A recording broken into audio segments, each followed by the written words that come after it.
Right now, as we are experiencing this presence, we may be seated and let us just continue to sense God in our midst. Sige po, pwede na po tayong makaupo. And let us just allow ourselves to be in this atmosphere of worship and praise. Hallelujah. So this point, we will have communion. Let us be reminded of what Christ has done for us.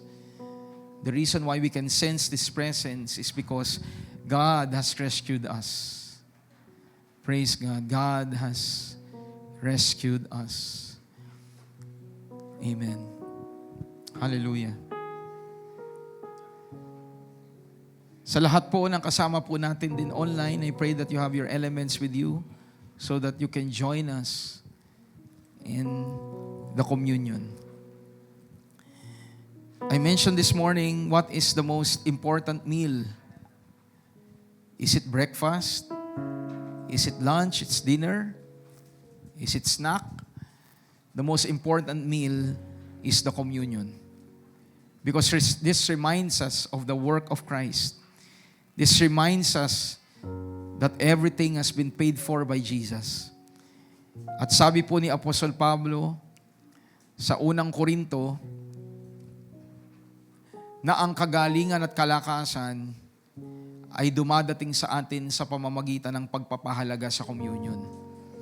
Ang sabi ni Paul, the Lord Jesus Christ reminded him that on the night that he was betrayed, he took bread, he took the cup, at sabi doon ng Panginoon, we all know that the Apostle Paul was not part of the Last Supper.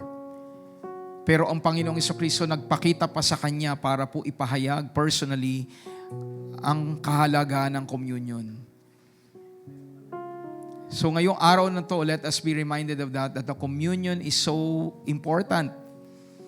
Nang sabi ni Pablo sa mga taga-Korinto, sa hindi pagpapahalaga sa tinapay at sa katas ng uva, sabi niya, kaya ang ilan sa inyo ay masasakitin, kaya ang ilan sa inyo, ang sabi doon, sadly, ay pumanaw na hindi pa dapat. Sabi doon, they already are sleeping early. Because ang sabi ni Paul, they missed out remembering the power of what Christ has done. So ang communion po ay hindi po ordinary na meal. This reminds us of what Christ has done for you. So today, let us focus ourselves on Christ. If you are sick, continue to partake by faith. And God will release healing over your body. Let us pray. Father, we give you glory and we give you praise. Can we lift up the bread together? Father, as we lift up the bread, we are reminded of what you have done through your Son, Jesus. That through Him, we have health. We have freedom over sickness and disease. At salamat, Panginoon, that this healing applies to every area of our body. From the crown of our head to the soles of our feet, we are healed by your stripes. In Jesus Christ's mighty name, amen. Let's all partake by faith.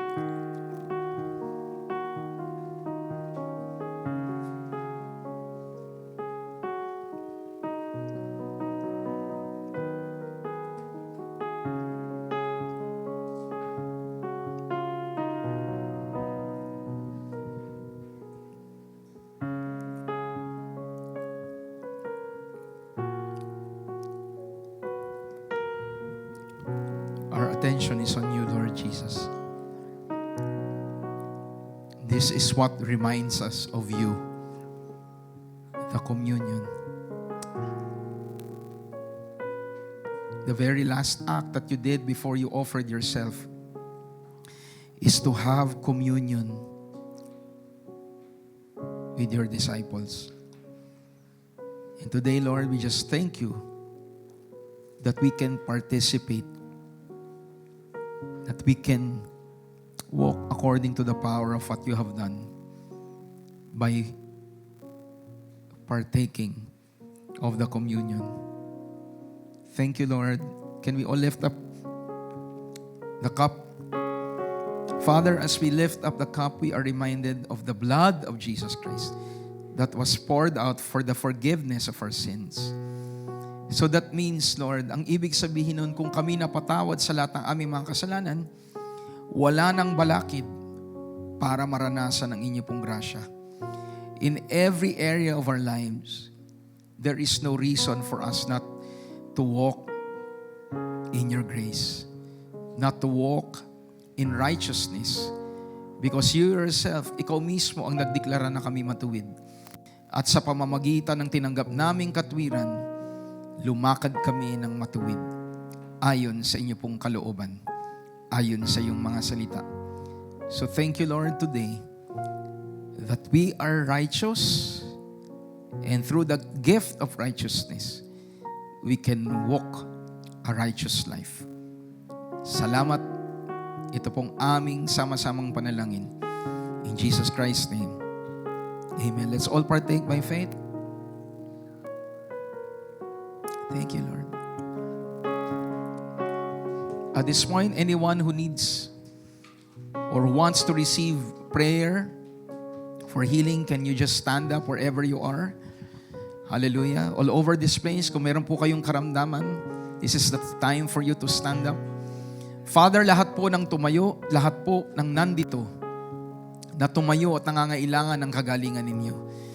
Lord, ang aking mga kapatid ay niligtas ninyo at kasama sa kaligtasan ninyo, Panginoon, ang malusog na pangangatawan. Kaya sa lahat po ng tumayo, mula ulo nila hanggang kanilang talampakan, sa labas ng kanilang pangangatawan, maging sa loob nito, dumaloy ang kagalingan ng Panginoong Jesucristo.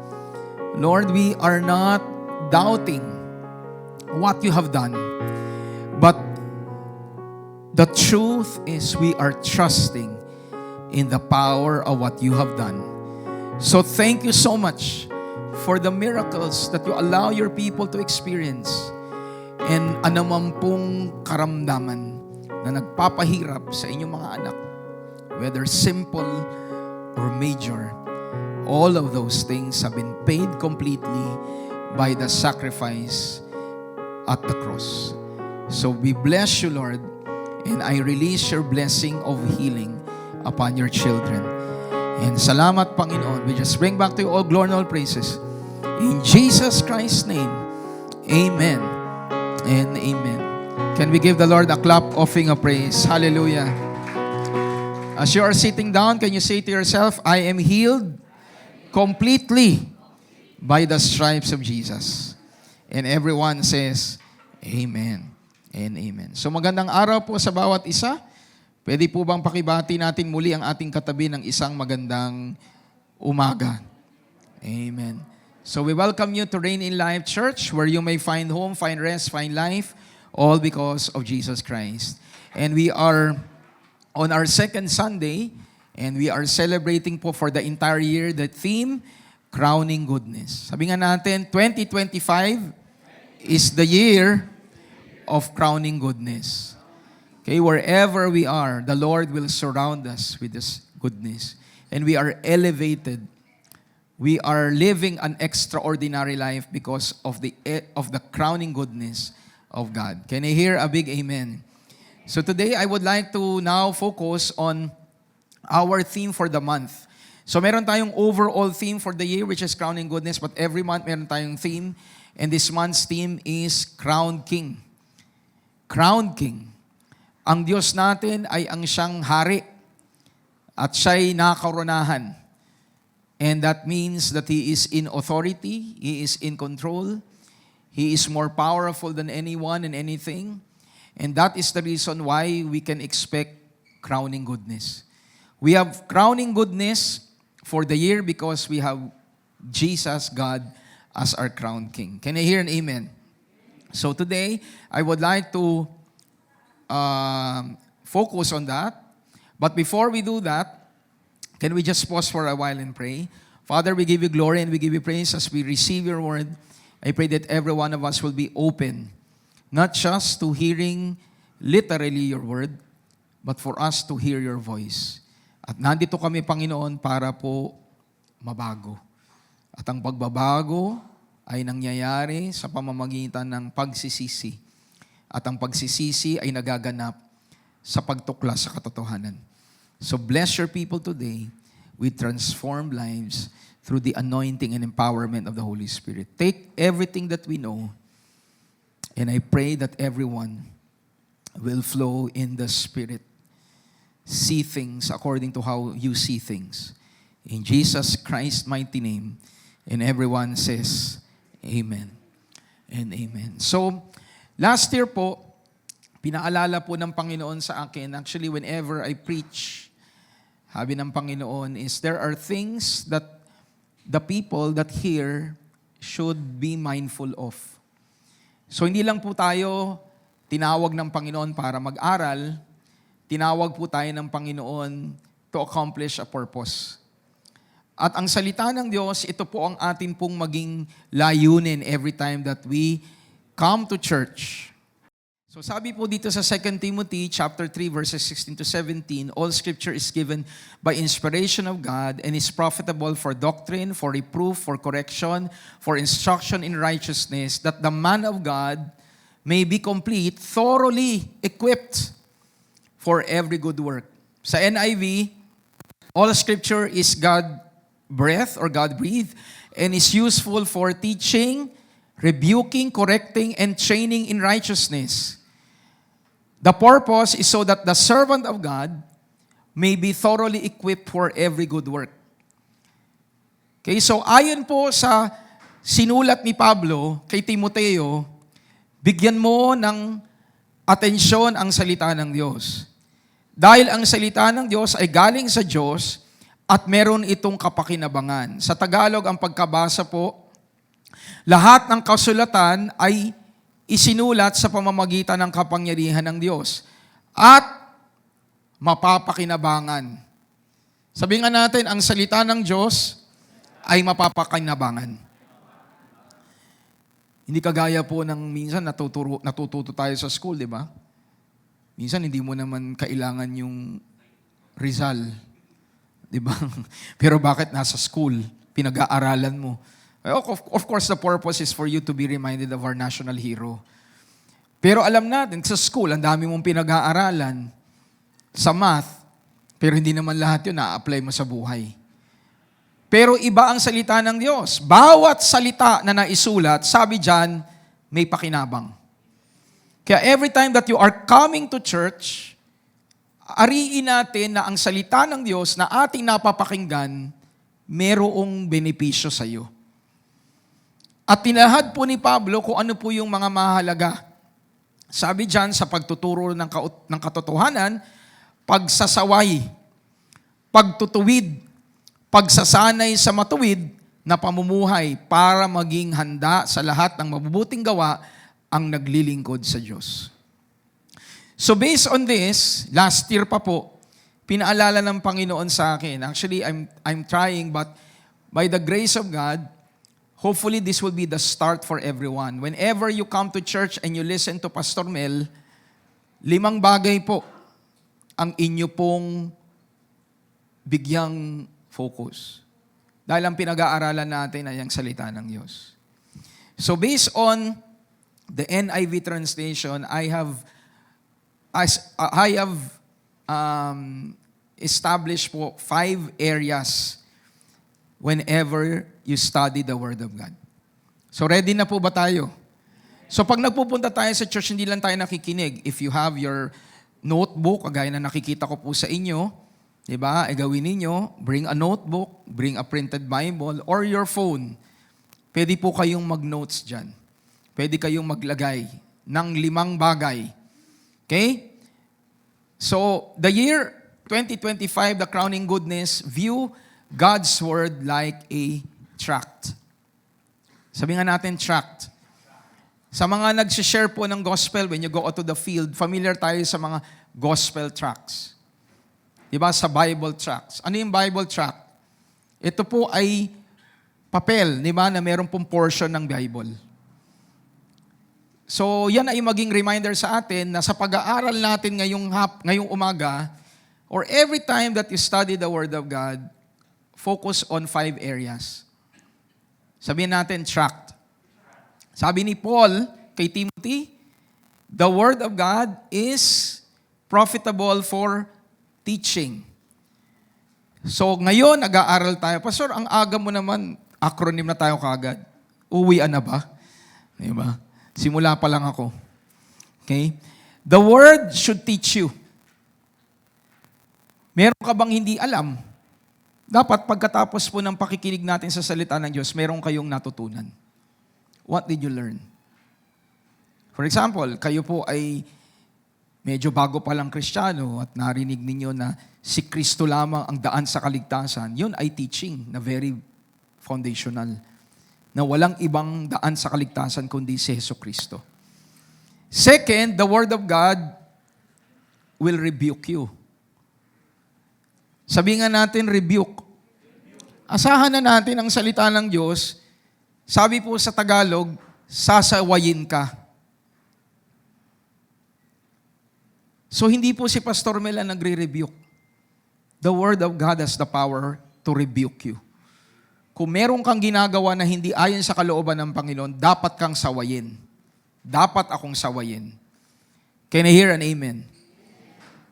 Fourth, o third, tumalo na tayo kasi para mabuo po yung acronym. Sa dulo, sabi doon, that the man of God may be thoroughly equipped for every good work. So yung salita ng Diyos, pinag-aaralan para i-apply. Applying.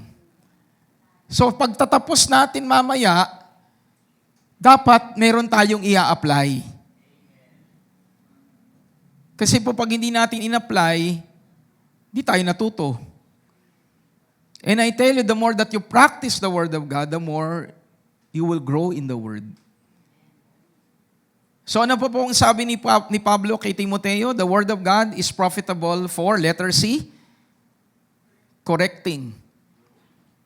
So hindi ka lang sinasaway kung hindi ikaw ay tinutuwid. Kasi iba po yung pagsasaway sa pagtutuwid. Ang pagtutuwid, proseso.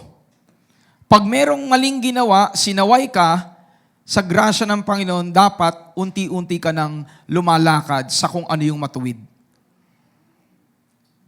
Hindi lang po pang ngayon ang salita ng Diyos. Natamaan ako dun eh.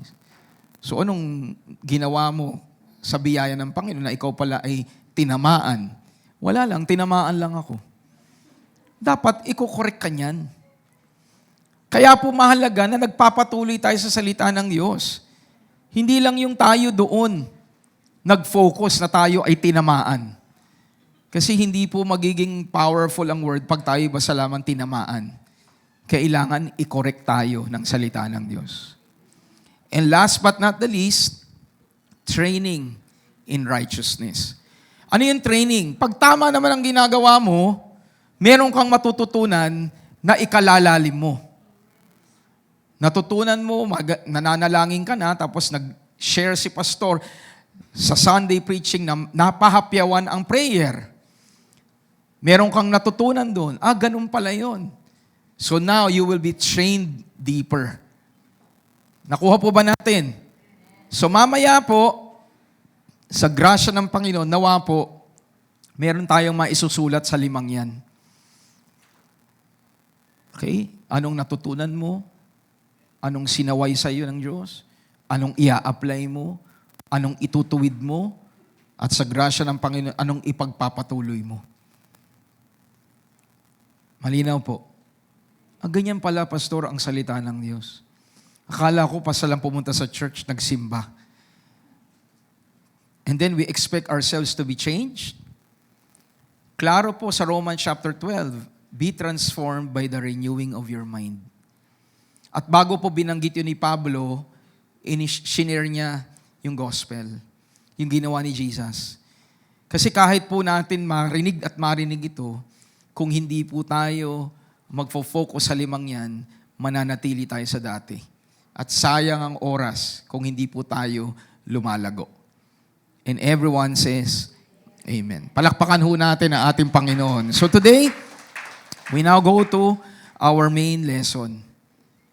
Hallelujah. Kala ko, Pastor, tapos na eh. Zechariah chapter 9, verse 9. Rejoice greatly, O daughter of Zion. Shout, O daughter of Jerusalem. Behold, your king is coming to you. He is just and having salvation, lowly and riding on a donkey, a colt, the foal of a donkey. Sa Tagalog, sinabi ng Panginoon, sumigaw kayo sa kagalakan, kayong mga mamamayan ng Zion. Sa mga nakapakinig po noong rain nights, first day, kinover natin ang Zion. Ang Zion represents God's people, the church. Ang lungsod ng Jerusalem, dahil ang inyong hari ay darating na. Matuwid siya at mapagtagumpay. Mapagpakumbaba siya at darating na kasakay sa bisirong asno. So ito pong Zechariah, alam natin, was spoken by Zechariah. Okay? And yung sitwasyon nila dati is, again, regarding the restoration of the nation of Israel. May restoration ng wall, may restoration ng heart nila kay God, kaya ni-review nila yung laws, at kasama yung restoration overall ng bayan. Even the temple, na nagipong focus ni Zechariah.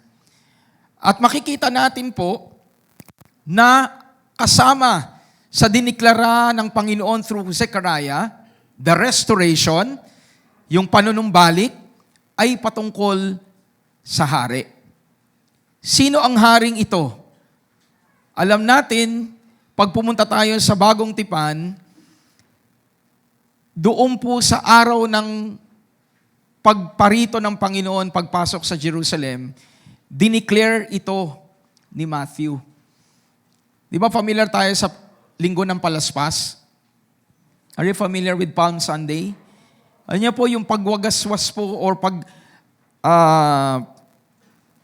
pagtaas po ng mga dahon, di ba? At yung pong paglalatag pa nga ng kanilang damit sa karsada para daanan ng Panginoong Jesucristo, yun po ay katuparan nito.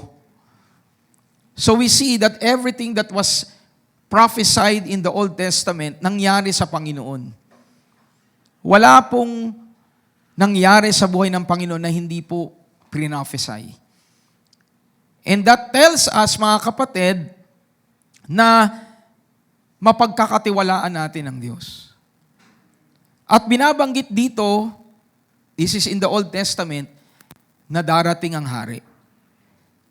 At ito'y patungkol sa first coming niya. So ang tanong ngayon, dumating po ba ang Panginoon? This is a very important truth. Kasi may mga ibang tao pong kagaya po ng Israel, they are still waiting for the coming Messiah. Ang totoo, dumating na po ang tagapagligtas. Nakabalik na nga siya sa langit. Sabi mo sa katabi mo, nakabalik na nga si Lord sa langit. Diba? So the Messiah already came and He already accomplished the purpose. Are you following what I'm trying to say? And by the way, sabi ko kanina umaga, medyo maging proactive. Pag ang narinig niyo po ay ayon sa salita ng Diyos, pwede na po kayo mag-amen. Kahit na hindi na ho ako magtanong. At kung meron akong binanggit na biyaya, pwede na rin kayo mag-amen. Hindi na po ako kailangan magtanong. Naniniwala po ba kayo kay Pastor Mel? Tsaka lang tayo mag-amen. Kasi ang amen, ang ibig sabihin niyan, una, I believe. Pangalawa, let it be done to me. Sa Tagalog, di ba, siya nawa. Pag sinabing siya nawa, sino yung siya? Si Lord. Mapangyari, Lord, yung narinig ko. So naniniwala po ba tayong ang Diyos ay kasama natin? Mabuti ang Diyos. Yan. Para nababawasan po yung oras natin. Kasi di ba, pag lagi ako nagtatanong, nadodoble pa. Kasi kaya minsan kaya ko po ginagawa yon para ma-ensure ko na naka-in-tune kayo. Pero pag nakikinig na kayo, hindi na kailangan magtanong ng teacher, di ba? Nakikinig ba kayo? Pag interesado kayo, alive kayo, hindi na kayo sasabihin ng teacher, nakikinig ba kayo? Class, listen. Ganon din sa pagtuturo ng salita ng Diyos. Okay? Yeah? Studious na mga estudyante. Hallelujah. So based on this, ano ang primary po na emotion? Rejoice. Rejoice greatly. Why? Because the King is coming.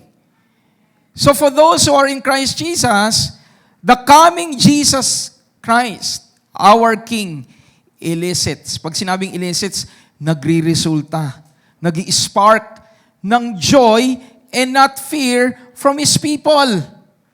Pag pinag-uusapan ang pagbabalik ng Panginoon, hindi takot. Ang nararamdaman natin, galak. Excited tayo na babalik ang Panginoon. Ang mga natatakot lamang sa pagbabalik ng Panginoong Jesucristo, unang-una, yung hindi handa. Yung walang relasyon sa Kanya.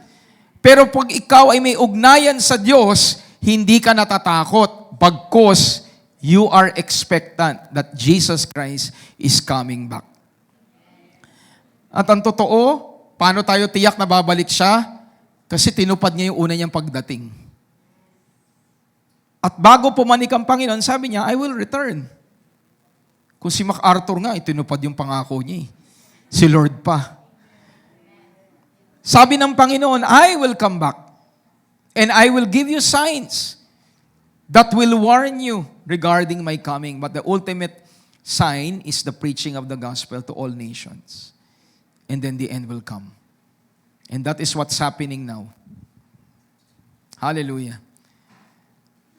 And I tell you, even beyond sa pag-aaral po ng pagbabalik ng Panginoon, every one of us, anytime can face God. Naalala ko po yung naging reminder ng professor ko sa amin. Sabi niya, sa Contemporary or Systematic Theology 2, ang part noon is about eschatology. Yung eschatology is the study of the end times. Sabi ng professor namin, it is joyful to study about the return of Jesus. Pero ang sabi niya, paalala niyo sa mga tupa niyo na anytime pwede nilang harapin ang Diyos.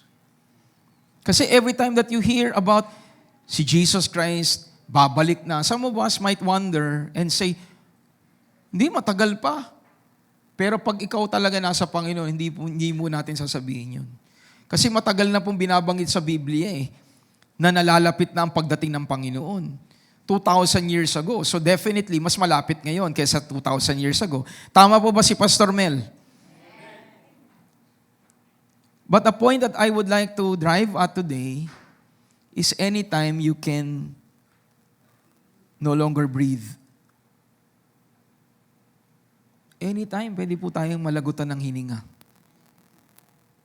Kaya ang paalala po ng professor namin, which is I agree, wag lang natin i-prepare ang tao sa pagbabalik ni Jesucristo. I-prepare natin ang tao sa pagharap sa Kanya. Because yun, tiyak mangyayari. Merong paaaring ibang may mauna, merong ibang pagbabalik ng Panginoon, buhay pa. Pero ano man po ang mangyari, dapat handa tayo. Dahil anytime, you can face God. So tanong mo yung katabi mo, handa ka bang humarap sa Diyos? Excited ka bang humarap sa Diyos? Parang nabawasan po yung excitement niya. Diba? Sabi nga ni Paul, for me to live is Christ and to die is gain. Kung ako may mabubuhay ako para kay Jesucristo. Kung ako'y mamatay, kapakinabangan dahil makikita ko na ang aking tagapagligtas. Palakpakan nga natin ang ating Panginoon.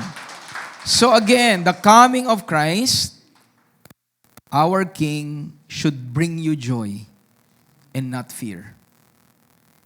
Hallelujah. And when we know who He is and what He has accomplished, then definitely we will rejoice. Kasi ang darating na hari, dinescribe as just and having salvation. So ang padating o pagbabalik ng hari natin ay si Jesucristo na siya'y matuwid. Ang sarap salubungin ng isang haring matuwid. Tama po ba? At sarap sumalubong sa isang hari o isang taong may daladalang kaligtasan para sa iyo. You welcome Jesus because He is just and He is the Savior. And not only that, lowly, mapagpakumbaba. Siya ang hari ng mga hari pero hindi mayabang. Matuwid at nagliligtas. So the reason why we can have joy is because God's people understand that the rulership of Christ is established on justice, humility, and it saves us. Can you hear an amen? Ang Panginoong Jesucristo, ulitin po natin, ay matuwid at mapagpakumbaba. At siya ang nagliligtas. We don't mind having a God or a king like this. Tama po ba? Kung ganyan ang hari mo, maghari ka habang panahon. Sa Pilipinas po, sa mundo, di ba, merong proseso ng gobyerno. Nakakapanghinayang, pero minsan nilalagay yung mga control na yon para hindi,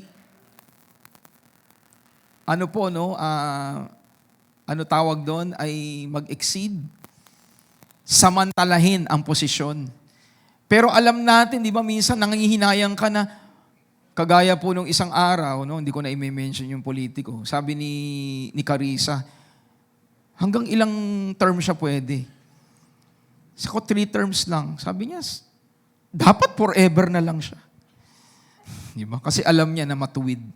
Pero alam natin, wala pa rin taong sa external, di ba? Even sa heart, may mga pagkakataon, nagfo-fall pa rin ng tao. Pero generally speaking, merong mga mangilan-ngilan na mga namumuno sa atin na matuwid. At gusto natin yung mga taong matuwid. Ayaw lang natin yung mga taong nagliligtas. Pero tayo nasanay na tayo na ganyan. And I would like to emphasize that Jesus Christ is very different from any earthly rulers. Si Kristo ay iba. Siya'y matuwid at nagliligtas at mapagpakumbaba. Kasi merong ibang nagliligtas, tumutulong, pero matuwid ba? Matuwid po ba?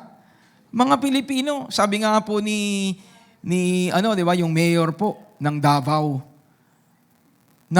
nasanay na tayo, pinasanay na tayo sa sistema ng ayuda, pamumudmud, pamimigay.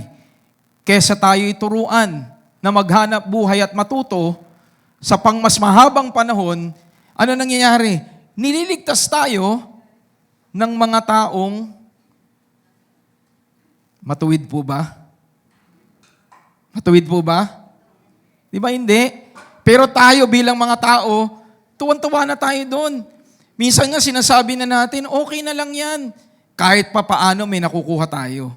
Pero kahit alam natin na corrupt, okay lang sa atin. Pero hindi dapat okay sa isang mananampalataya. Dahil inilahad ng Panginoon ang salita niya at sa grasya niya, lalong-lalo na ngayong taong eleksyon, piliin, hindi ang sikat.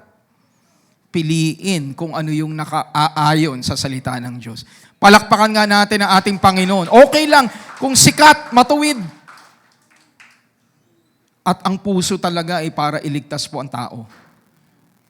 Pero never, ever be contented with anyone who simply just saved. That person should primarily be righteous.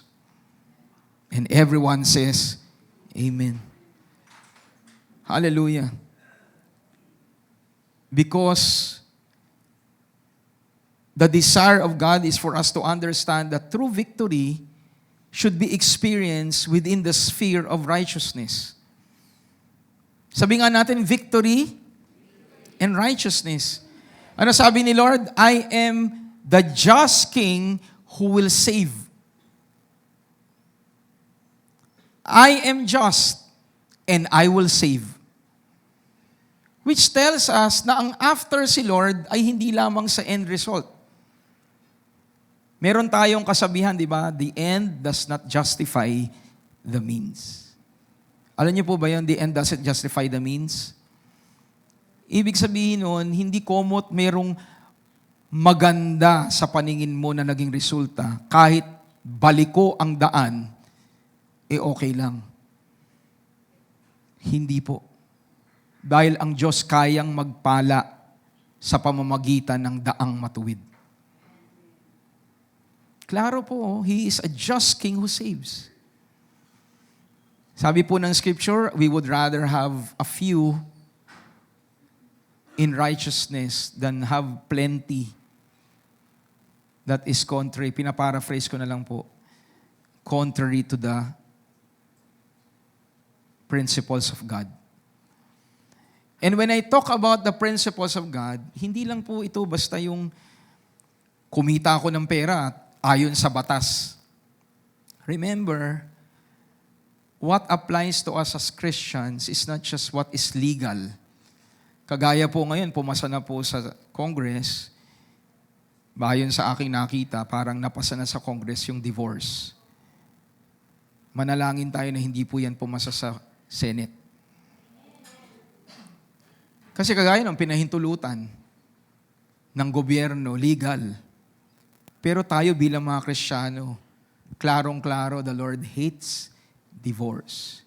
Kaya bago ka magpakasal, kapatid, tiyakin mo na yung papakasalan mo ay naaayon sa kalooban. Paano, Pastor, kung nakasal na ako?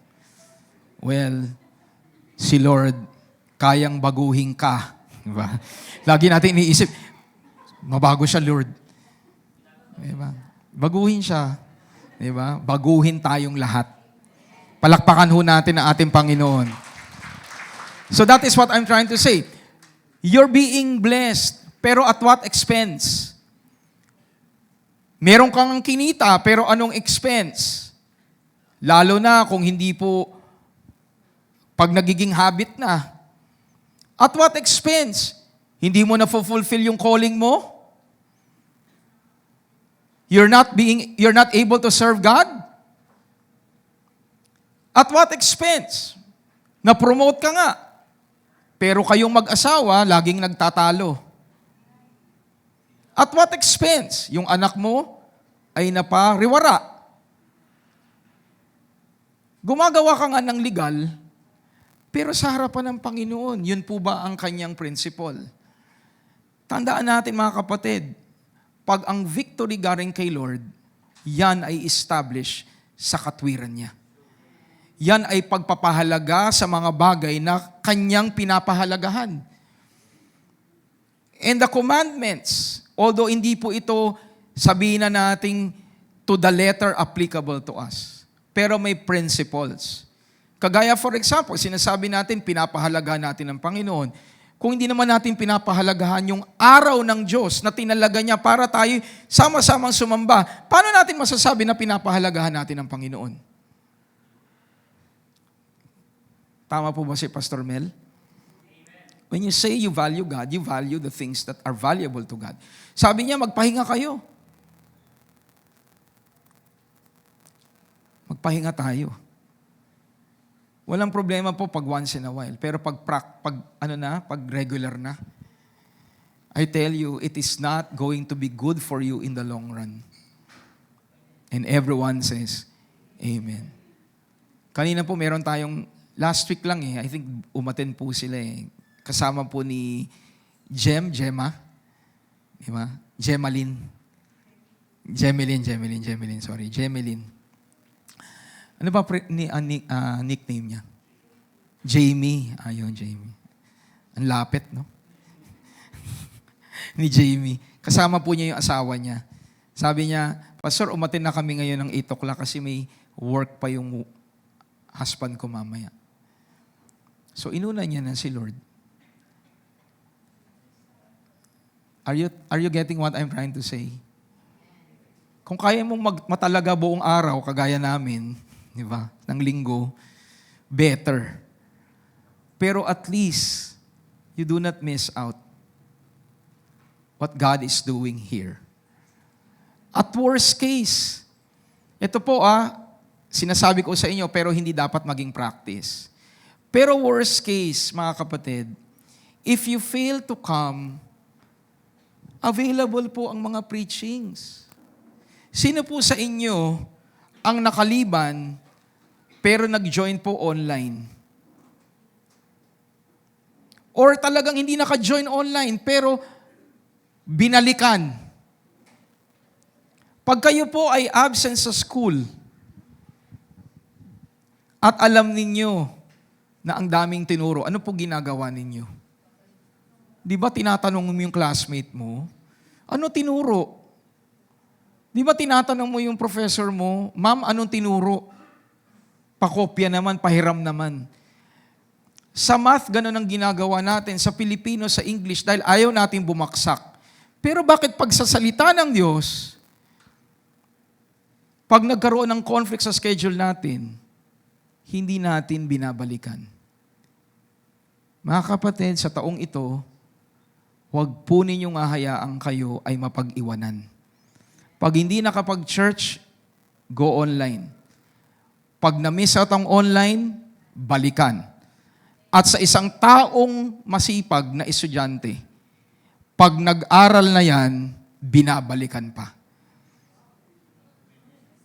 Sabi mo sa katabi mo, sa nakikita ko sa iyo, ikaw ay masipag na estudyante.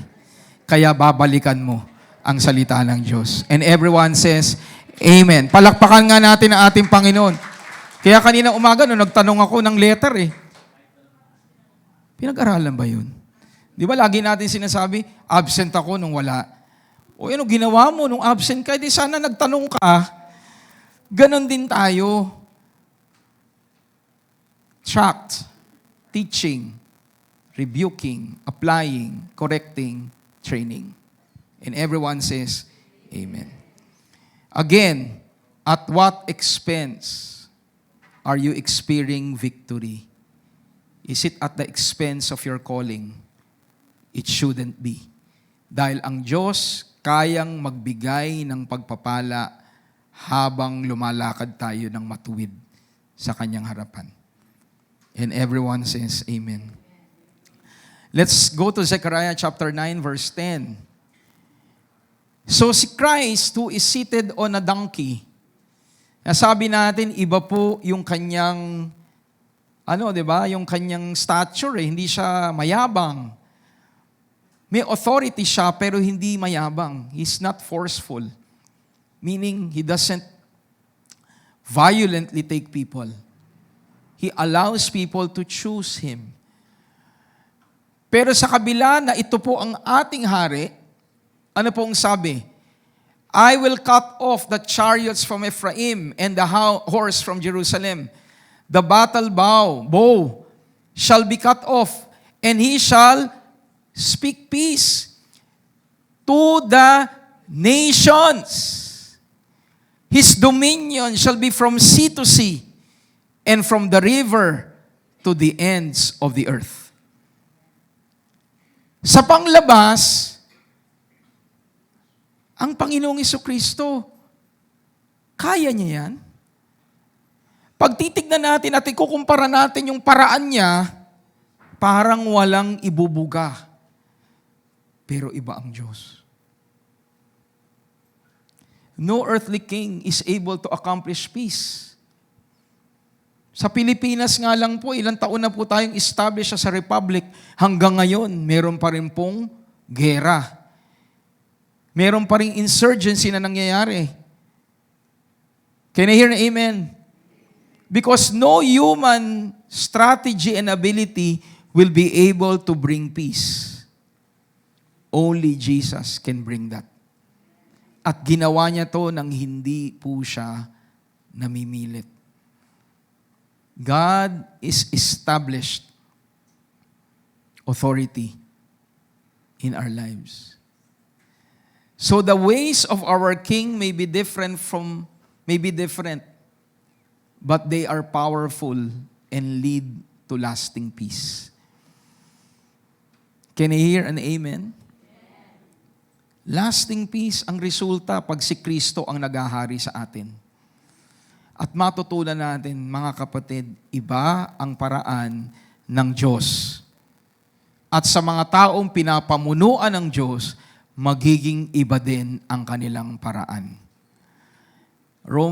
Matthew 6 tells us, anong sistema ng mundo para may makain, may madamit, may matiran, takburito, takburon. Pero ang mga nasa Panginoong Jesucristo, isa lang po ang focus, the kingdom of God and His righteousness, and all things will be added to you. The ways of the king may be different, but the ways of God are powerful. Palakpakan nga natin ang ating Panginoon. Hallelujah! Sa pakisabi sa iyong katabi, iba man ang paraan ng Diyos, mas makapangyarihan ito at magtatagal. And I tell you, when you are following the way of God, it will have peace in you. Sabi mo sa katabi mo, peace be with you.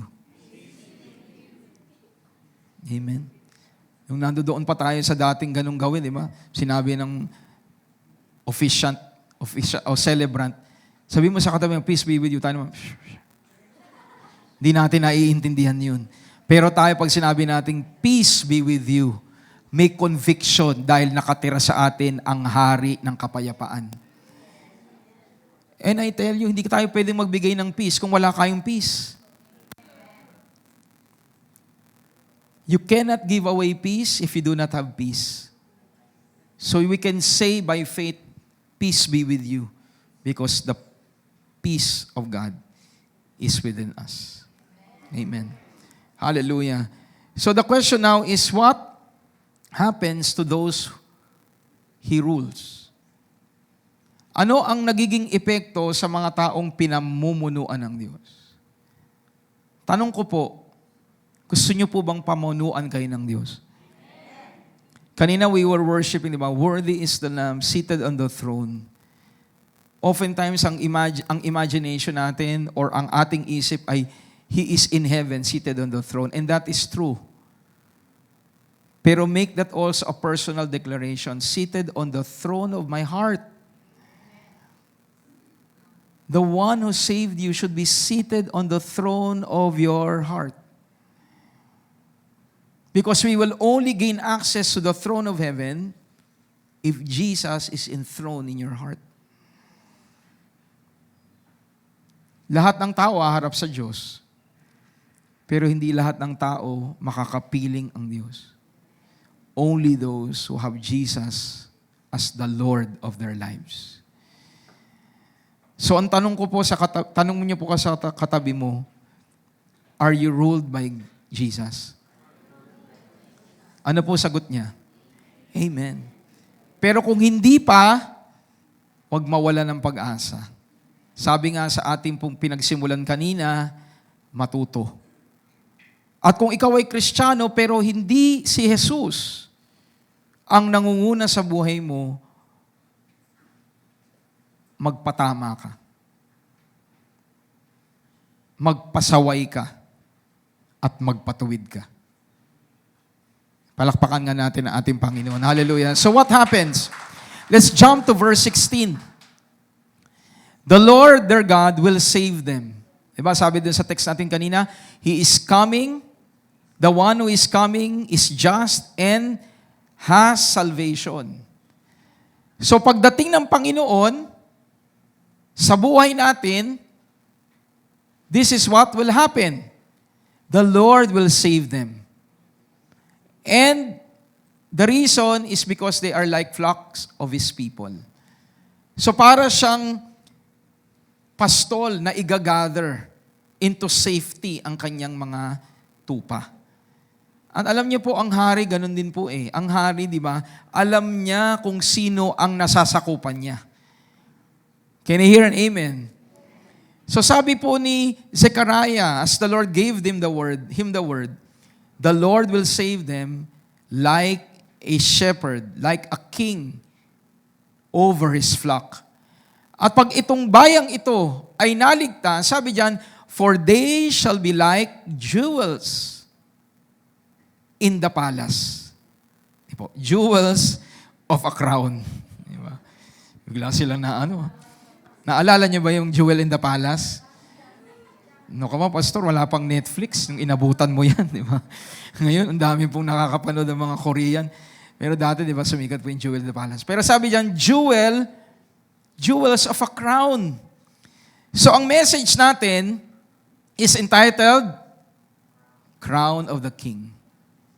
So, ano ang nakalagay sa crown ng Diyos? Jewels. At sino yung jewels? The people of God who are saved. Palakpakan nga natin ang ating Panginoon. Hallelujah. And ang sabi diyan, they will be like banner lifted up over His land. We'll go into greater depth there. Pero diyan binabanggit na merong lupain ng Diyos. May binabanggit na meron siyang nasasakupan. Dahil paghari, pag may posisyon, meron kang kingdom. Pag president ka, pag sinabi kang, president ako. President ng wala lang, president lang ako. Gusto lang ng nanay ko, president ako. Laging may kakabit yun. President ka ng TODA. President ka ng kumpanya. President ka ng anumang asosasyon. Tama ba? Pag sinabing hari ako, hari ka ng Di sa akin ang galing yan. Hallelujah. Hari ka ng kung ano man, di ba? Hari ka ng Saudi Arabia. Hari ka ng Brunei. Pag hari, merong pinamamahalaan. Kaya kanina tinanong ko sa inyo, do you want Christ to rule you? To rule over you. Because si Kristo mamamahala lamang sa mga taong nasasakupan niya. Kung hindi ka kabahagi doon, huwag kang magsabing, bakit di ko nararanasan yun? Bakit? Are you part of God's kingdom? Maraming mga tao, di tunay ang Diyos. Kasi kung tunay ang Diyos, dapat walang evil. Well, sa mga taong pinamumunuan ng Diyos, walang evil. Sa mga taong si Kristo ang nasa buhay nila, walang kasamaan. Kaya kung nais natin ang evil ay totally ma-eradicate sa mundo, hintayin natin pag bumalik ang Panginoon. Sigurado lahat ng evil po wala. Pero hindi natin kinakailang hintayin yon. Because in your personal life, pwede mo maranasan ang kabutihan ng Diyos. Palakpakan nga natin ang ating Panginoon. Hallelujah! So let us continue. So what happens? We become gems. Gems. Another word for jewelry. Jewels. So you know now our acronym. GEM. Kasi po, kulang po ang January pag gagamitin ko po jewelry. Masyadong mahaba po. Kaya gem na lang. Diba? Total, 3 linggo lang naman tayo eh. So, anyone part of the kingdom of God. Sino dito ang part ng kingdom ni Lord? Pakitaas ang kamay. Amen. Because of Christ Jesus, you are now like a gem of a crown. And you can now glow for the purpose of honoring your King. And His name is Jesus Christ. Alam niyo po, ang buhay natin ay niligtas niya para magliwanag at madakila ang ating Panginoong Jesucristo. You are called for a purpose, and that is to honor God. Sa lahat ng tao po na talagang ang priority nila ay maghari ang Diyos sa buhay nila, magliliwanag yun. Sabi nga sa awit, di ba? magliwanag ka sa buhay ko, o aming Ama. At tayo na kay Kristo, we are like precious stones. Tignan mo ngayon katabi mo, sabi mo sa kanya, kaya pala may iba sa'yo. Dahil kay Kristo, nagliliwanag ka. Can you hear an amen? Hindi ka nagliliwanag dahil marami kang pinahid sa mukha mo. Nagliliwanag tayo dahil ang glory ni Lord nasa atin. Di ba sabi nga sa natutunan nating awit dati, I can see in you the glory of my King. Yes, I love you with the love of the Lord. Sabi mo nga sa katabi mo, I can see in you the glory of our King. And who is our King? Jesus Christ. And everyone shouts, Amen. Can we give the Lord a clap offering of praise? Hallelujah. So at this point, we will pause and we will have an opportunity to bring something to God. Hallelujah. So ngayon po ay second Sunday at ang focus natin is about benevolence. So maalala natin, not just to bring the tithe. Di ba, ang tithe ay hindi po yan binibigay sa Diyos. Yan po ay dinadala sa templo ng Panginoon. So masasabi lang natin na tayo'y nakapagbigay pag tayo'y lumampas na sa 10th. Klaro po ba yun? Kaya sa ministry, lagi natin pinapaalala, first Sunday is to bring the tithe, and then the other Sundays is for us to bring our offerings. At yun ay voluntary. Pero ang maging objective natin sa grasya ng Panginoon is whatever amount. What's important is everyone participates. Kasi ang Panginoon, siya po ang nagdedetermine ng kakayahan mo eh. Hindi naman yan, pag binilang yan ng church, di ba? Hindi yan sasabihin, ito lang binigay niya. Hindi naman po eh. Bibilangin lang yan. Si Lord ang nakakaalam kung anong kakayahan meron tayo. So kahit po piso yan, kung yan ay ayon sa kakayahan mo, tatanggapin yan ng Diyos. So let this be our goal this year, that we participate every time that there is an opportunity to give, regardless of the amount. Ang GCash po, tumatanggap po yan ng piso. Di ba? Napakasarap pong lumabas sa gawain ng Panginoon na alam nating naging part tayo. Hindi lang tayo tumanggap, meron tayong naibigay. Manalangin po tayo. Father, we give you glory and we give you praise this morning as we give. We give with a desire to be part of what you're doing today. At kagaya po ng sinabi niyo sa inyong mga salita, whenever someone appears before you, let that person appear to you bringing something. Sabi niyo, let no one appear to you empty-handed. So if in the old covenant and old system, ganyan po ang inaasahan ninyo, how much more under the new covenant? That we can bring something to you anytime that we appear to you. So today, teach your people to grow in this, na hindi lang kami tumatanggap, kami po'y nagtatanim at nagbibigay sa inyo. Salamat po. In Jesus Christ's name we pray. Amen and amen. So let us all give to God with a grateful heart, cheerful. Hallelujah, because we want to honor God with our possessions. Amen. Yes. Thank you. So let us be reminded of our engagements. Next week po ay extended praise and worship. Nilipat na po natin ang ating extended praise and worship from first Sunday to third Sunday. So yung 10 o'clock po natin, asahan na po natin that will be a little bit extended because we have a time for worship to God. Nilipat na po natin kasi yung first week natin po ay crowded na. So nais nating spread out throughout the month yung times of extended worship. Kasi yung first week po, Wednesday, ay praise and worship. So, kung first Sunday pa po ang praise and worship, magkasunod na. So, kaya ginawa nating third para po hati. First week of the month, praise and worship. Second half of the month, praise and worship. Palakpakan nga natin ang ating Panginoon. And we would like to acknowledge also na nagsimula na po yung mga seed groups kahapon. Salamat po sa mga kapatiran po natin na humayo. Sa Manila, Mandaluyong, meron po silang nag-gather po doon ng mga kabataan. Palakpakan naman natin si Lord sa buhay ng mga kapatid. And of course po, yung sa Pateros din, minute nila, I believe, yung ating pong regular na umaattend doon. Kasi ang desire po ng ministry ay hindi lang po basta mangaral, kung hindi ma-disciple natin yung mga kaluluwa. Kaya po tayo nagkakaroon po ng twice a month na mga gawain sa mga lugar po na ito. Okay? So let's now proceed to the second portion of the word. The question now is, why would we glow?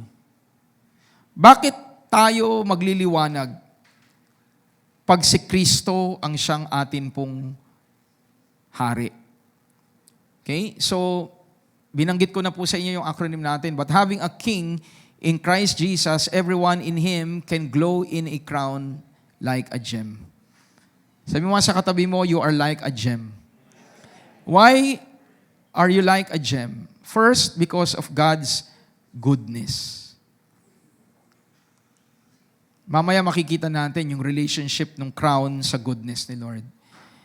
Pero another thing that God does sa buhay natin, kaya tayo nagliliwanag, because every time that the Lord moves, He will empower us. Mamaya makikita, bukas o next week makikita natin, wag naman bukas, Pastor. Next week makikita natin na inaaho ng Diyos ang bayan niya sa lugmok na sitwasyon at sila'y pinapatatag. That's what God does to us. He empowers us. Ang mabuting hari, hindi lang yan basta nagbibigay. Ang mabuting hari, tinuturuan niya ang kanyang nasasakupan. Ganyan po ginawa ng Panginoon eh. Tama po ba si Pastor Mel? Di ba? Hindi niya lang blines yung disciples niya. Nung pumanik siya sa langit, empowered ang disciples niya. Kasi siya ay mabuting hari. Last, whenever we have Christ as our King, we will always experience His majesty. The majesty of God. The miraculous work na talagang madarama mo na hari ang kumilos. Amen? But today we will cover goodness. Goodness of God. Okay? So sabi po doon sa verse 16, they are like jewels of a crown, lifted like a banner over His land. And then how great is its goodness. So we see here, mga kapatid, that the goodness of God is the reason why there are jewels or gems in the crown. And again, sino po yung mga gems? Tayo. Tayo na niligtas ng Panginoon. Tayo na Kanya pong pinalaya sa kasalanan. Tayo yung gems niya. Amen? We are the proof that God, Jesus, is victorious. And His continuous goodness upon our lives is the reason why we'll continue to glow. So God is good and goodness. Sabi nga natin, God's goodness. Okay. So those in Christ have become gems solely because of the good God does to them. Kaya ka naging mahalagang bato sa harapan ng Panginoon dahil mabuti ang Diyos sa iyo. Hindi dahil mabuti tayo. Kung hindi dahil ang Diyos ay mabuti. Kaya wala tayong maipagmamalaki. No flesh can ever boast before God because no amount of work will be enough. Kahit na napakabuti mo pa, hindi pa rin yan sasapat sa panuntunan ng Diyos. Kaya tayo ay nabago, kaya tayo naligtas, kaya tayo patuloy na magliliwanag para sa Panginoon dahil mabuti ang Diyos sa iyo. Sabi mo nga sa katabi mo, mabuti ang Diyos at patuloy na mabuti ang Diyos sa iyo. And last week we talked about the characteristics of what is good. Amen po? Nandito po ba kayo no last week? We covered, di ba, the good of our crowned King or crowned God. Di ba? Siya po ang patuloy na gumagawa ng mabuti. At ngayon pong araw na to, gusto ko pong ibahagi sa inyo yung kabutihan ng Panginoon na naipamalas, unang-una, sa kanyang bayan. And I would like to use that as a reminder to everyone na ganito din tayo. Sabi po kanina, they are like banners over the land of God. Sabi nga natin, land. Okay? We see that here. For they shall be like jewels of a crown, lifted like a banner over his land. And that land represents the territory of God. So a king has a territory of authority. At dahil si Kristo Jesus ay hari, meron siyang territory. And where he is king, he will exercise authority. Kaya po ang sabi ng Panginoon, di ba? This is how for anyone to enter God's kingdom. Kasi pag hindi ka part ng kingdom ni Lord, the Lord doesn't, there are limits. Pwedeng gawin ng Panginoon, but He won't. Because He allows us to choose. Ganun po ang creation ng Diyos sa tao. Hindi niya tayo pinipilit. Pero iniintay niya tayong piliin siya. Pero pag sa huli, hanggang huli, ay hindi natin siya pinipili, ang Panginoon cannot rule over us. Because He has to give recognition to how He created us. And He created us in His own image and likeness. And part of that is for us to choose God. And everyone says, Amen. So ang tanong ko po sa inyo, are you part of God's territory? Because if you are, then you are recipient of the blessings of God. And number one is goodness. At noong pong start-up prayer, napakaganda po na naging message ni Lord sa amin. At dahil wala po kayo doon, sinishare ko sa inyo. Dahil mabuti din po tayo. Di ba? Pero gusto ko po kasing idiin, I don't want you to miss this. Napakaganda po ng message na ang 2025 is the year wherein God is taking you to a good land. Yan po yung goodness ni Lord, napakalawak niyan eh. Kaya ang sabi ko nga sa Panginoon, Lord, how can I share to people your goodness? And the Lord, nung December 31, led me to His words that speak about the good land. Sabi nga natin, good land.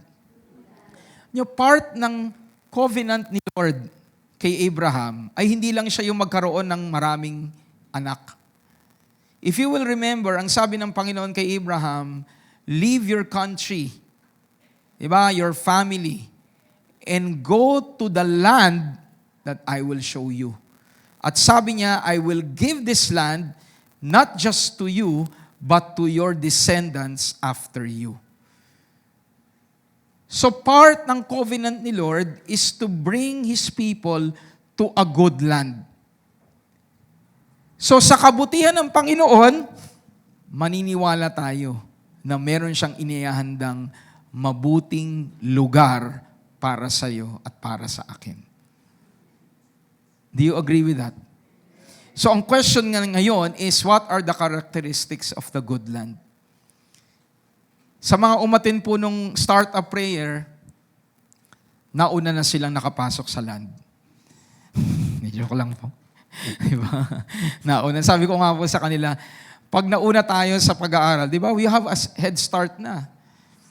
Ngayon po. Pero mabuti pa rin naman ang Panginoon. Kaya po, hayaw po niya, naiilan lang po ang nakaalam.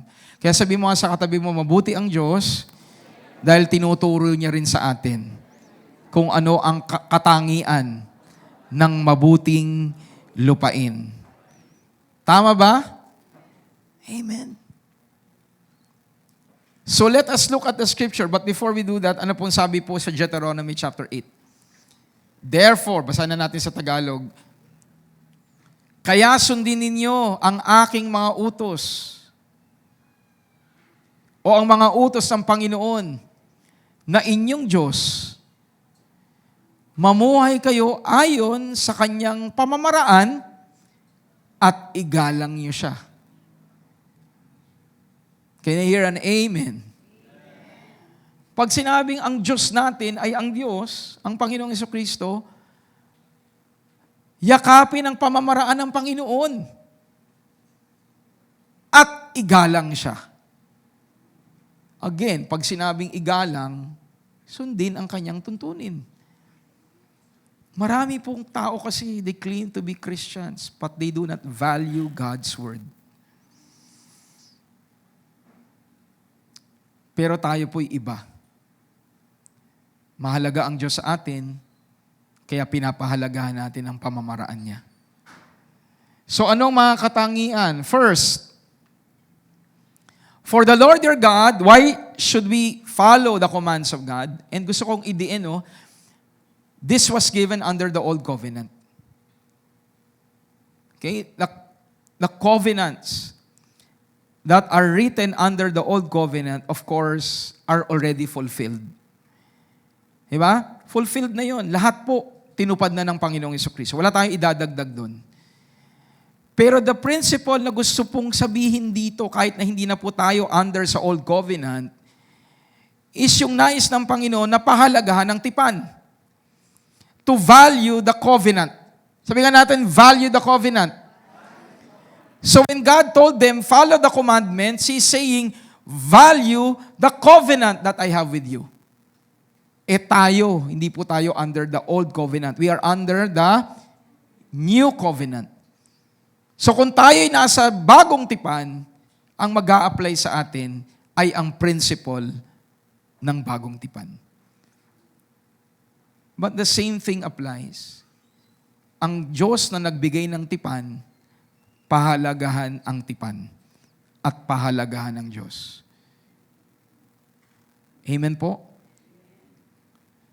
Hallelujah. And I tell you, when you are living under the new covenant, there will be instances that you can even exceed the old covenant.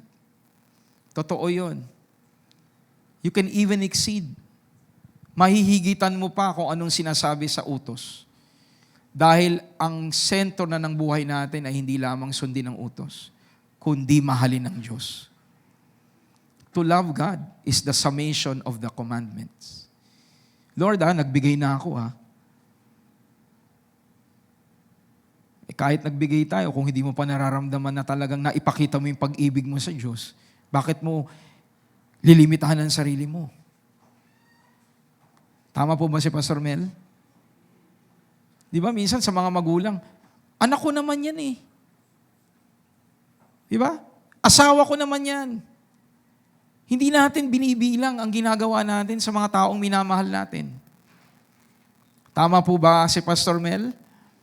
Hindi po tayo naglilista ng ginagawa natin dahil tayo ay pinapangunahan ng pag-ibig.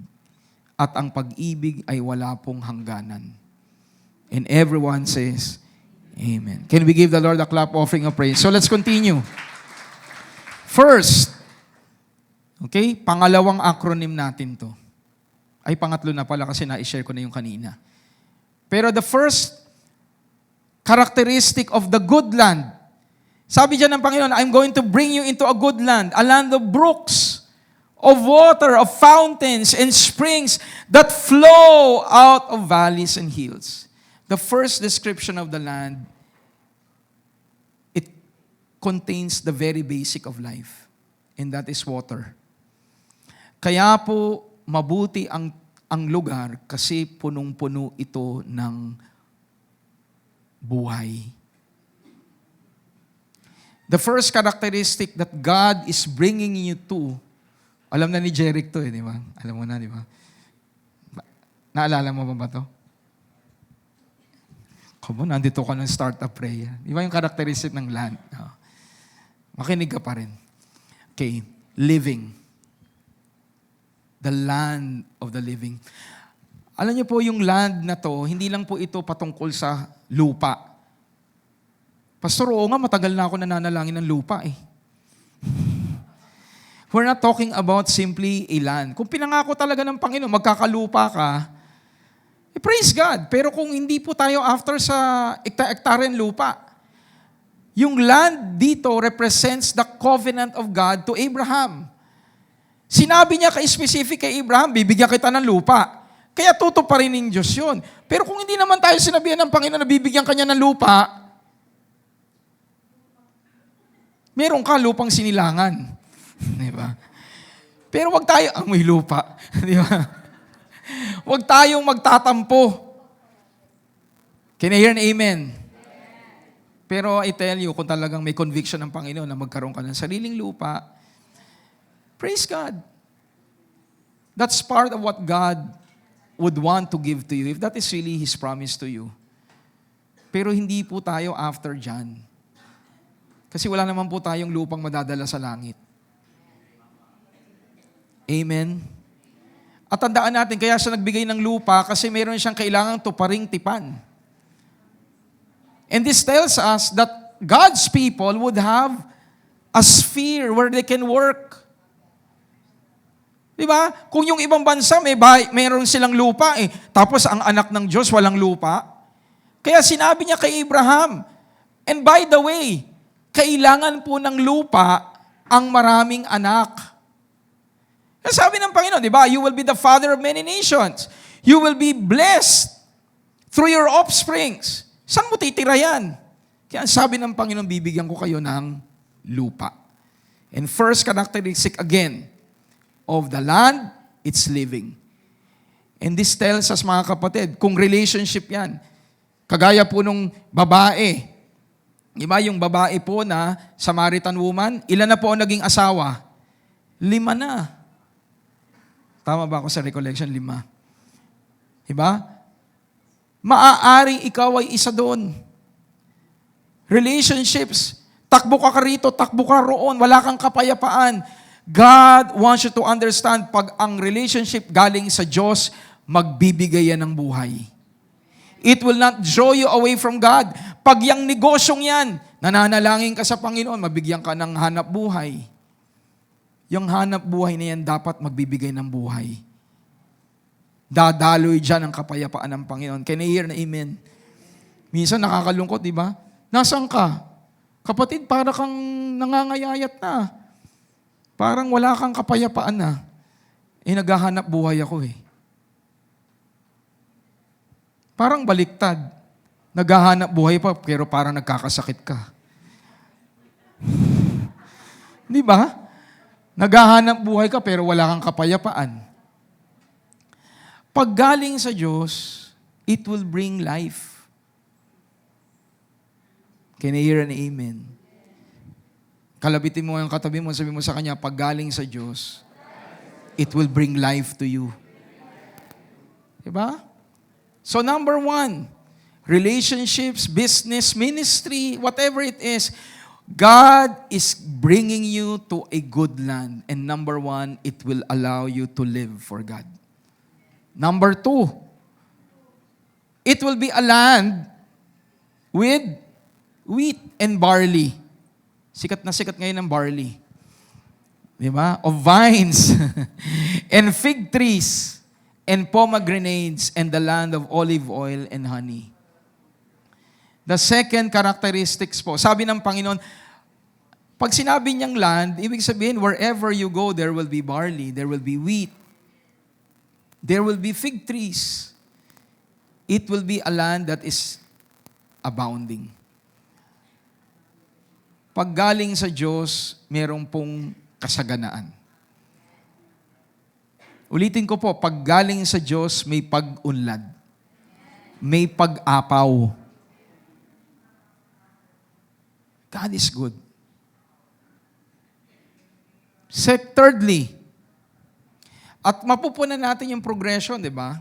Land with water. anong gagawin ng water? Magkakaroon ng mga halaman. At pag may mga halaman, hallelujah, ano ang kasunod? May pagkain. Pag may halaman, merong tinapay. Okay? A land which you will eat without scarcity. Hindi kayo mawawala ng pagkain sa lupang ito. Hallelujah. God is telling the nation of Israel, I will bring you to a land and you will never experience scarcity. Wherever you go, there will be abundance. And whenever you go, because there is abundance, you will have bread to eat. Hindi kayo kukulangin ng anuman. Sabi mo nga sa katabi mo, hindi ka kukulangin ng anuman.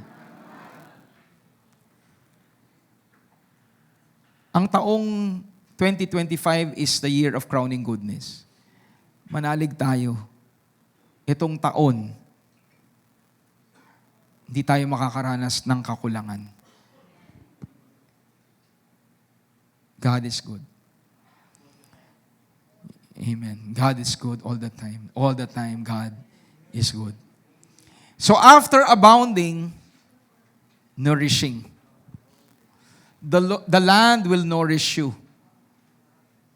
Sabi nga natin, the land will nourish me. Ano yung nourish?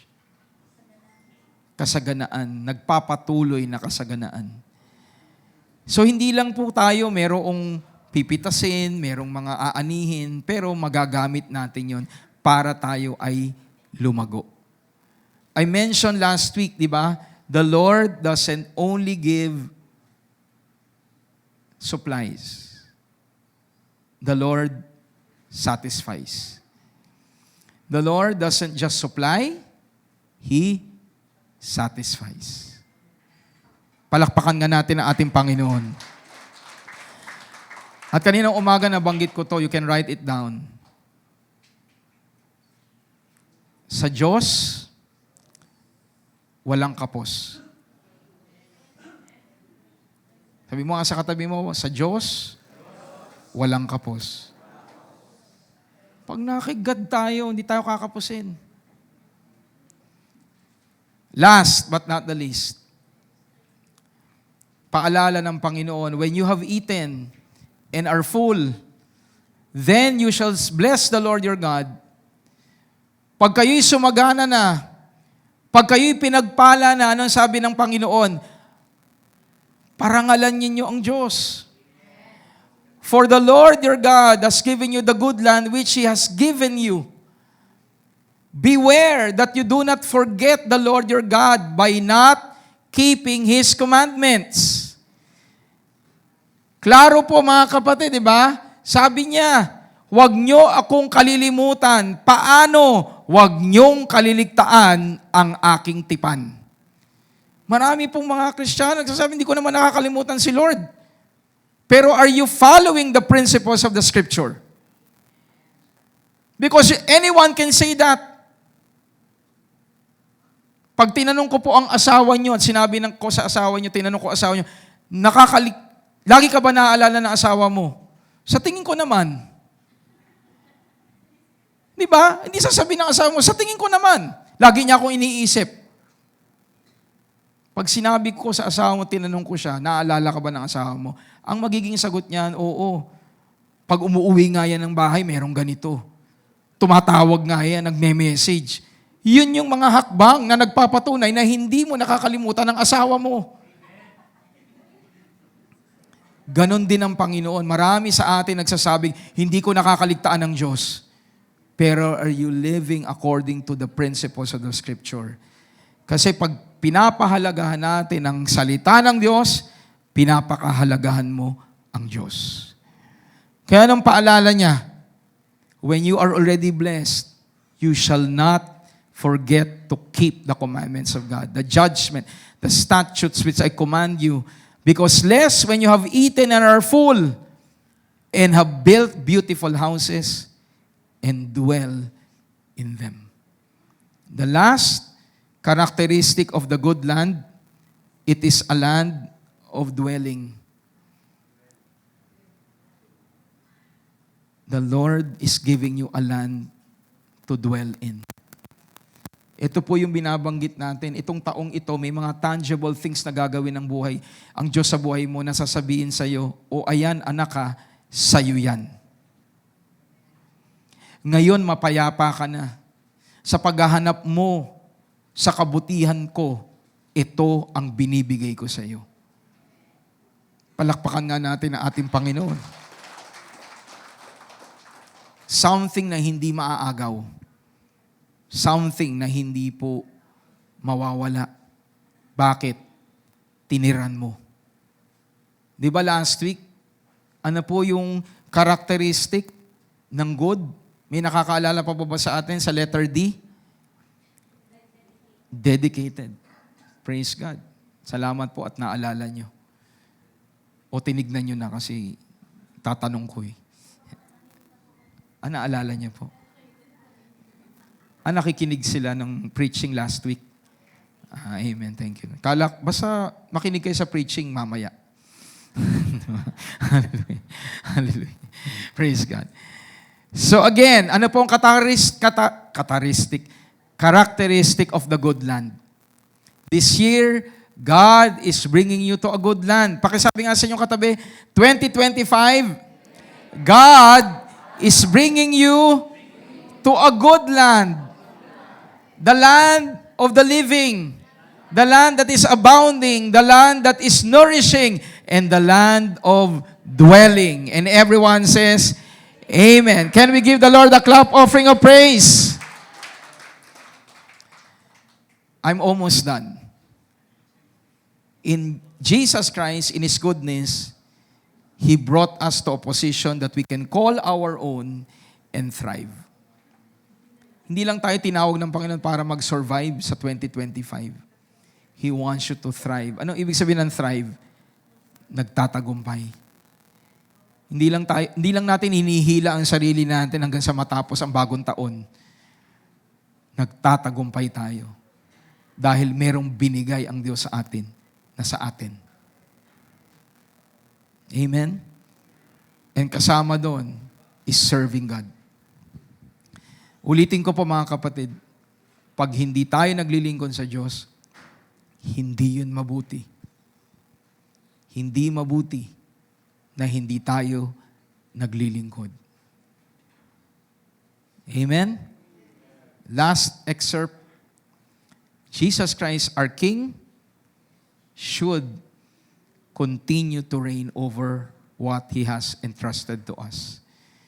Naniniwala po ako throughout the year, God will bring you to a good place, a good land. Pag binigyan ka ng pagpapala, si Kristo ang maghari sa biyaya. Pag binigyan ka ng maayos na relasyon, huwag ang relasyon ang manguna kung hindi si Jesus. Binigyan ka ng anak, huwag umikot ang buhay natin sa anak natin. Mabuhay tayo dahil meron tayong hari. At walang iba yan kundi ang Panginoong Jesucristo. At si Lord ang bahala sa anak mo, sa asawa mo. Hindi naman natin sinasabing pabayaan natin yan kasi part din ng command ni Lord na bigyan natin ng halaga. Pero sa commandment ni Lord, hindi po una ang asawa. Ang una ay ang Panginoon. Palakpakan ho natin ang ating Diyos. So pag sinabi sa atin ng Panginoon, this is what you do, I'll take care of your family, trust God. Amen? Trust the Lord. Sabi nga ni Lord sa akin, take care of my house. When I entered full-time ministry, sabi ni Lord sa akin, take care of my house, and I will take care of your house. Pahalagahan mo, maglingkod ka sa tahanan ko, ako bahala sa pamilya mo. And that was in 2017. It's already 2024. 7 years has passed. Pero hindi po kami namalimos. Hindi po kami naghirap. Ang totoo nga po, mas marami pa kami naranasang biyaya na hindi ko po naranasan nung ako po'y nagtatrabaho Because God is faithful to His promise. And part of the promise, sabi nga ng Panginoon sa akin, when I entered full-time ministry, I will not abandon your family. And yung time na yun, when I was in that moment of worship, si Carissa po yung unang-una pong, nung time na nangusap si Lord sa akin, I will take care of your daughter. Mabuti po kasi ang Panginoon. Kaya lahat po ng favor na tinatanggap namin, hindi po dahil kami po ay ganito, ganon. I honestly believe the reason why we are experiencing this, a pastor, a full-time pastor, being able to send out Carissa sa Lasal, is no ordinary thing. Pero bakit po nangyayari yun? Because of God's goodness. And I tell you, hindi po natin kailangan magsiksikan sa iisang biyaya. Lahat tayo ay pwedeng makaranas. Let the Lord determine that sa buhay natin. Can I hear an amen? I'll end with this. I don't know if I'm supposed to say this, pero I'll say it na. Ang Panginoon, nangungusap po yan sa atin. Nung pong Monday po, nagbalik po si Carissa sa school. May mga discussions po kami. Nung papanik po kami ng kondo, all of a sudden po, nangusap ang Panginoon sa akin. Ang sabi niya, I want to give Carissa the best education. At kung saan siya naroroon ngayon, sa definition ni Lord, yun ang best para sa kanya. I am not saying that kung kayo nasa UST, nasa ibang school, hindi yan ang best sa inyo. God is bringing you to where you're supposed to be.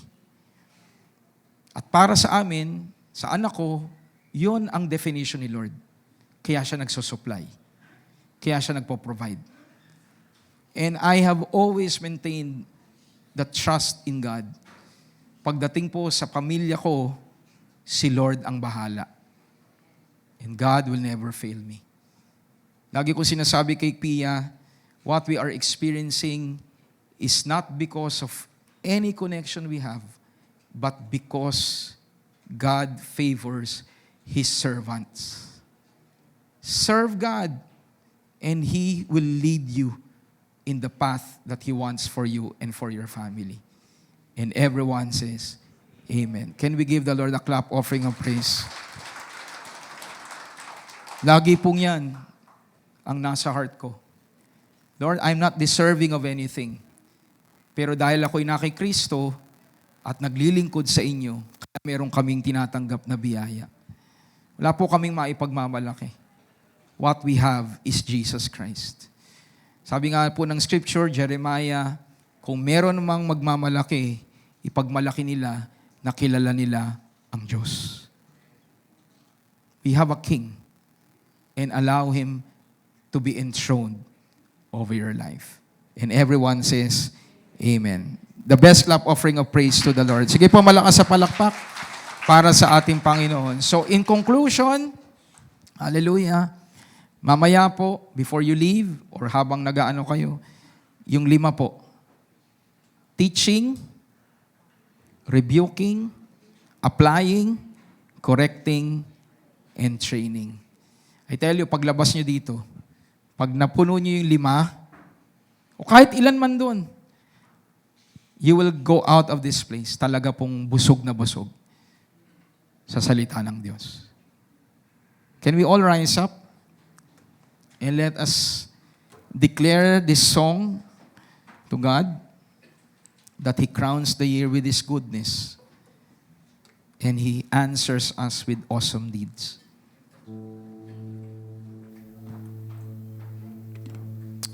Thank you, Lord.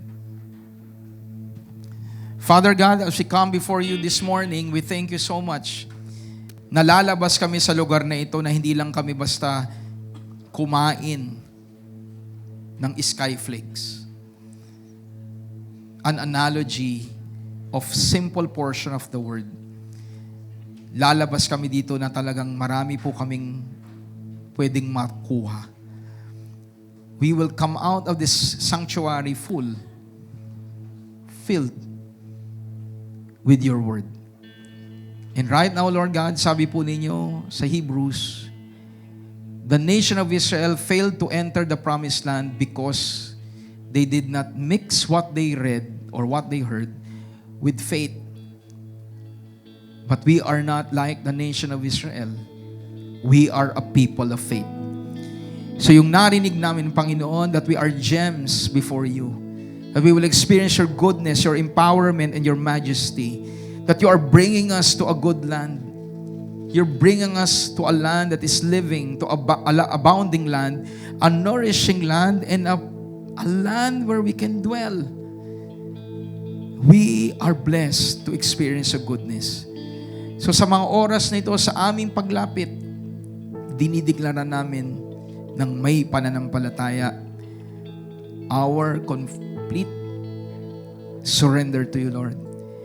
At i-align nyo ang buhay namin sa nakikita nyo, that you crown the year with your goodness and you answer us, Lord God, with your awesome deeds. This is who we are in Christ Jesus. Salamat po, Panginoon. Let's sing this song to God. You crown the year. Thank you, Lord.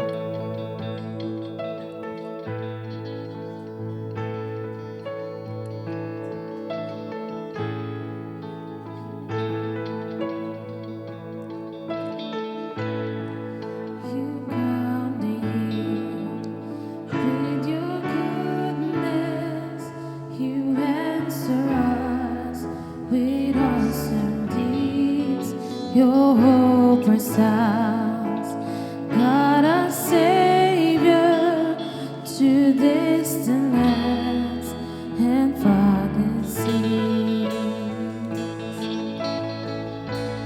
Praise the name of the Lord, oh my soul, sing His word, all of life, join the song.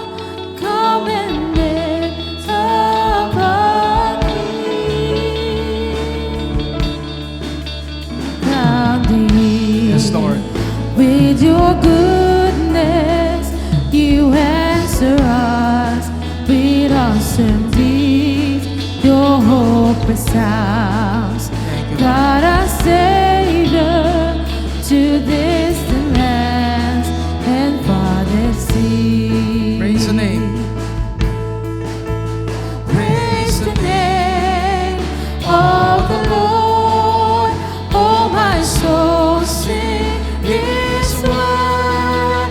All of life, join the song.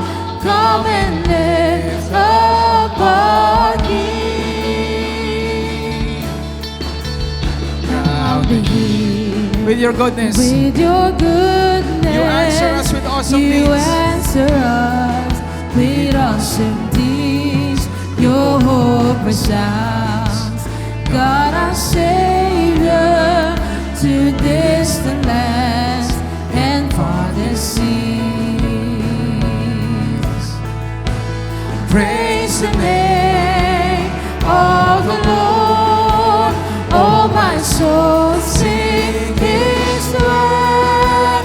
All of life, join a song. Come and lift up our King. Praise the name of the Lord. Oh, my soul, sing His word. All of life, join a song. Come and lift up our King. Praise the name of the Lord. Oh, my soul, sing His word. All of life, join the song. Come and lift up our King. Praise the name. Oh, Praise the name of the Lord. Oh, my soul, sing His word. All of life. Come on, join the song. Join the song. Come and lift up our King. Praise the name of the Lord. Oh,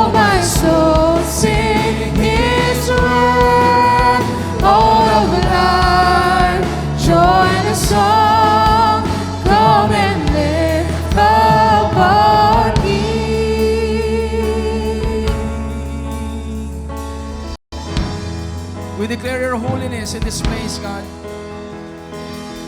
We declare your majesty, your authority of our lives, and you alone are worthy to be praised. Holy, holy, worthy are you, Lord. Thank you, Lord. All the glory to your name forever. Holy, holy. Holy, holy, worthy are you, Lord. If you can raise up your hands to the Lord, come on, everyone in this place. And All the glory to your name forever. holy, holy. Holy, holy, worthy are you, Lord. All the glory belongs to you, Lord. And All the glory to your name forever. holy, holy. And Holy, holy, worthy are you, Lord. And all the glory to your name forever. for the last time, holy, holy are you, Lord. Holy, holy, worthy are you, Lord. And all the glory to your name forever. Praise the name of the Lord. Oh, my soul, sing his word. All of life, join the song. Come and lift up our King. Oh, praise the name of the Lord. Lord. Come on, do not my be soul, stingy. sing Pour out your his heart and worship to the King of All Kings. of life, join the song. Come and lift up our King. Oh, praise the name of the Lord. Oh, my soul, sing his word. All of life, join the song. Come and lift up our King. Oh, praise the name of the Lord. Oh, my soul, sing his word. All of life, join the song. Come and lift up our King.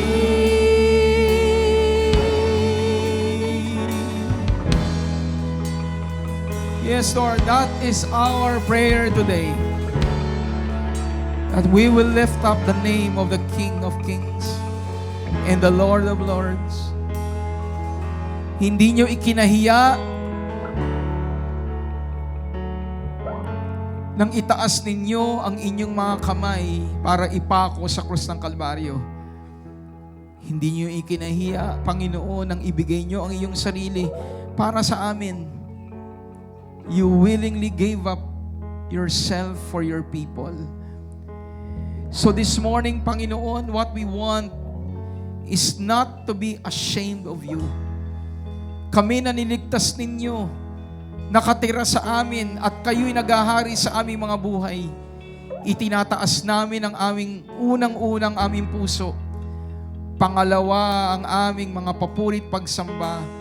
At pangatlo, Panginoon, maging ang aming mga kamay ay aming itinataas sa iyo bilang pagsuko sa iyong kabutihan. So right now, all over this place, can we just lift up both of our hands to Jesus? Let's surrender our life to Him. Goodness are available to them that are ruled by God. So today, everyone's hands are lifted up, Lord, in complete surrender to the King of Kings, to the Lord of Lords. Rule over us, King. Rule over us.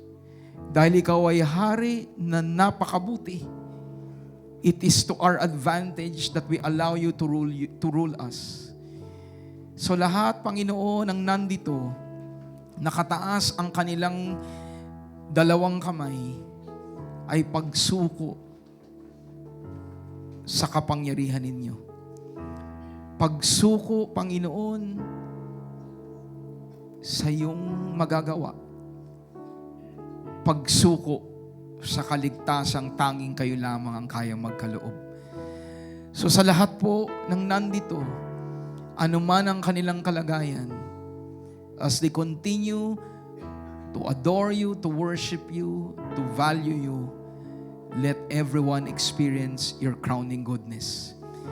This week, show tangible proofs of your goodness. Lord, elevate your people and deepen your people in their experience of you. Thank you, Lord, for your grace today. And we just bring back to you all glory and all praises. In Jesus Christ's mighty name. And everyone says, Amen and Amen. Thank you, Lord Jesus. Thank you, Lord. I invite the kids. Sige po. Kanina po si Sam eh. Praise God. Any other kids? That's all. Come in front. Praise God. Beautiful kids. Yes, Sam. Amen. So kasama po ng mga batang nandito, can we all also lift up our hands towards God? Sige mga bata, lift up your hands to God. The Lord bless you and keep you. The Lord make His face to shine upon you and be gracious to you. The Lord lift up His countenance, His smiling face, and give you shalom peace. I declare the grace of the Lord Jesus Christ, the agape, the unconditional love of our Abba Father, the fellowship, the communion of the Holy Spirit to be upon you, upon your family, biological, and that includes every one of you, spiritual family, as we all proclaim the gospel of our Lord Jesus Christ to people around us, to cities in Metro Manila and the Philippines, and even to the nations, proclaiming that our crowned King, Jesus Christ, is coming back very soon. In the name of the Father, and of the Son, and of the Holy Spirit, and everyone shouts, Amen and Amen. God bless you. Can we give the Lord a clap offering of praise? Anyone po celebrating his or her birthday po this week or last week po? Di ba po napag-pray? Meron po ba? Amen. Si Ninong Dani po. Anyone else? Si Darlene. Hallelujah. Amen po. Can we just extend our hands over our brothers and sisters? Meron pa po ba? Amen. Kung wala po, let's pray for them. Father, we give you glory and we give you praise for your grace truly alive sa amin pong dalawang kapatid na ito, si Ninong Dani po at saka po si Darlene. Lord, we proclaim that surely goodness and mercy will follow them all the days of their lives. As they continue to seek you, as they continue to dwell in your house, Lord God, you will favor them. You will bless them. At anuman po, Panginoon, nilagay niyo sa kanilang mga puso na ayon sa inyong kalooban, we declare fulfillment sa taong pong ito. For the additional year that you're given to them, bless them with the desires of their heart. And may you continue to remind them that they are called with a purpose to be a blessing not just within their families, but to be a blessing to people and even to nations. Salamat sa iyo, Panginoon. We just bring back to you all praises and thanksgiving in the mighty name of our blessed Savior Jesus Christ. And everyone shouts, Amen and Amen. Happy birthday po sa inyo. Amen. Pakisabi nga po sa inyong katabi, we are part of God's family kingdom. We are highly favored, greatly blessed, deeply loved, all because of our King in us, the Lord Jesus Christ, and everyone shouts, Amen and Amen. So thank you so much for joining, and for those who connected with us via Rock, remember, reign in life through Jesus Christ. God bless po.